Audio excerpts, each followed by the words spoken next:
श्री गणेशाय नमः। आत्मज्ञानामृत ग्रंथ के द्वारा जीवन की सार्थकता और सत्यता क्या है, इसे प्रदर्शित किया गया है। श्री गणेशाय नमः। श्री आत्मज्ञानामृत ग्रंथ समस्त धर्म ग्रंथों का सार, भाग 32। कर्म को तपस्या बनाकर तपोयज्ञ ब्रह्म का स्वरूप हो जाएगा। दान सेवा को द्रव्य यज्ञ जानकर धर्म का पालन सहज हो जाएगा।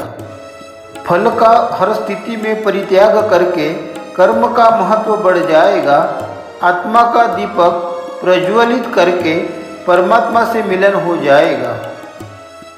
श्लोकार्थ। मनुष्य का जीवन हमें परमात्मा ने कर्म करने के लिए दिया है, इसलिए हमें अपने जीवन में स्वार्थ का त्याग करके धर्म का पालन करने के लिए कर्म करने की प्रणाली को तपस्या का रूप देते हुए भक्तियुक्त कर्म करना चाहिए।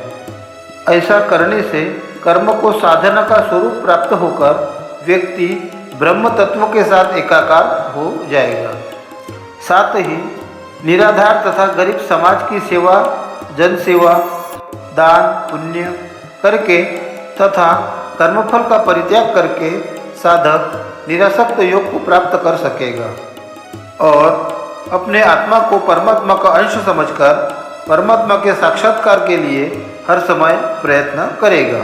ऐसा करने से वह नित्य परमात्मा के सानिध्य का अनुभव कर सकेगा। मेल जोल तू उन लोगों से रखना जिससे तेरी समझ बढ़े, सुख दुख के तरंगों का शमन होकर तेरे भीतर की शक्ति बढ़े। जीवन तेरा तेजस्वी होकर तुझमें कष्ट सहने की शक्ति बढ़े। संसार के मोह से निवृत्त होकर भक्ति भाव का नशा चढ़े। श्लोकार्थ। व्यक्ति को अपने जीवन में ऐसे लोगों की संगत करना चाहिए जिनके द्वारा बुद्धि का सर्वांगीण विकास होकर अपने भीतर किसी भी शास्त्र सम्मत विषय को समझने की शक्ति बढ़ सके तथा मन में उठने वाली तरंगों के द्वारा आशा निराशा की परिस्थितियों में शांत रहकर आत्मशक्ति को जागरूक करने का प्रयास करें। जीवन में विपरीत स्थिति का उदय होने पर मन को इतना मजबूत बनाना चाहिए कि हर तकलीफ का सहजता से सामना कर सके। साथ ही संसार के माया जाल से खुद को बचाकर परमात्मा की कृपा प्राप्त करने के लिए मन को अपने बस में करके निरंतर प्रभु का सिमरन करते रहना चाहिए। सत शांति पर ब्रह्म का जीवन में मिला जिसे वरदान, भव सिंधु से तर गए उन्होंने किया विश्व का कल्याण। शांति के संग सौख्य मिले यह सत संतों का है बखान। अज्ञानी नर तू छुड़ा ले दुख भव सागर से अपनी जान। श्लोकार्थ। धर्मशास्त्रों में लिखा है कि 84 लाख योनियों को भोगने के बाद मनुष्य का चोला प्राप्त होता है। उसमें भी अनेक जन्म के पुण्य कर्म के फलस्वरूप हमें सद्बुद्धि प्राप्त होती है। इसके द्वारा हम नश्वर और शाश्वत, सत्य और असत्य का भेद समझने का प्रयास कर सकते हैं। इसी बात को समझाते हुए संत महात्मा जन कहते हैं कि परमात्मा सत्य और शाश्वत है। माया का संसार प्रकृति की उत्पत्ति है। इस परिवर्तनशील प्रकृति में बड़े भाग पुण्य से हमें यह मानव का शरीर मिला है। इसका सही उपयोग करके जिन महापुरुषों ने मानव कल्याण के लिए अपने प्राण निछावर कर दिए, वह लोग इस भवसागर को पार करते हुए परमात्मा का प्रेम पाने में समर्थ हुए। संत पुरुषों ने बताया है कि जहाँ शांति है वहाँ पर सुख सदा निवास करता है। इसलिए साधारण मनुष्य को संतजनों के उपदेशों का पालन करके अपने जीवन को सफल बनाने के लिए सदा ज्ञान ध्यान का उपयोग करना चाहिए। धन वैभव कर कम भी हुआ तो प्रसन्नता को कभी न खोना।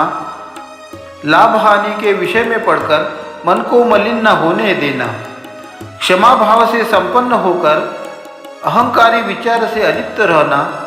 करुणा से तुम ओतप्रोत होकर जन समाज की सेवा करना।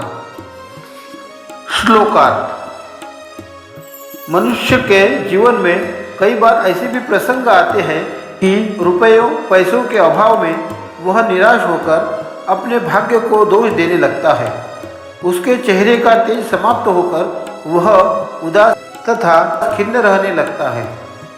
ऐसे लोगों की हालत देखकर संत पुरुष कहते हैं कि पैसा तो हाथ का मैल है।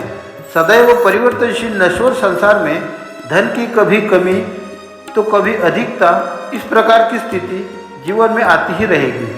परंतु विपरीत परिस्थितियों में मन की प्रसन्नता को स्थिर रखते हुए अल्प लाभ से संतुष्ट होकर जीवन व्यतीत करना चाहिए।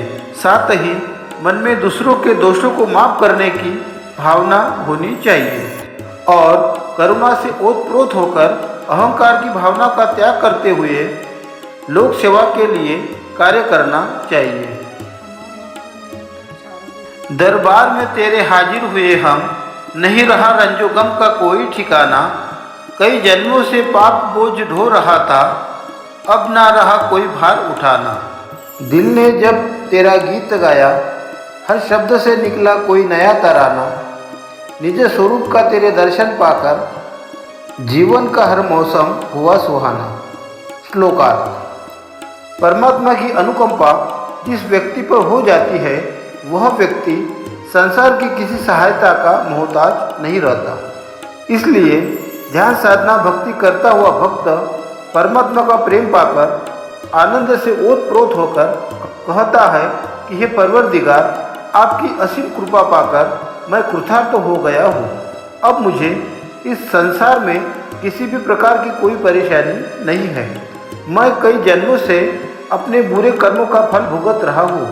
तेरा प्रेम पाकर अब मैं इस प्रकार के बोझ से मुक्त होकर अपने बाहर भीतर काफ़ी हल्का महसूस कर रहा हूँ। अब मैं तेरे अनंत रूपों की महिमा सुनकर तेरी प्रशंसा के गीत गाता हूँ। उस समय मेरे हृदय से निकला हुआ हर शब्द से मुझे नई खुशी प्राप्त होती है।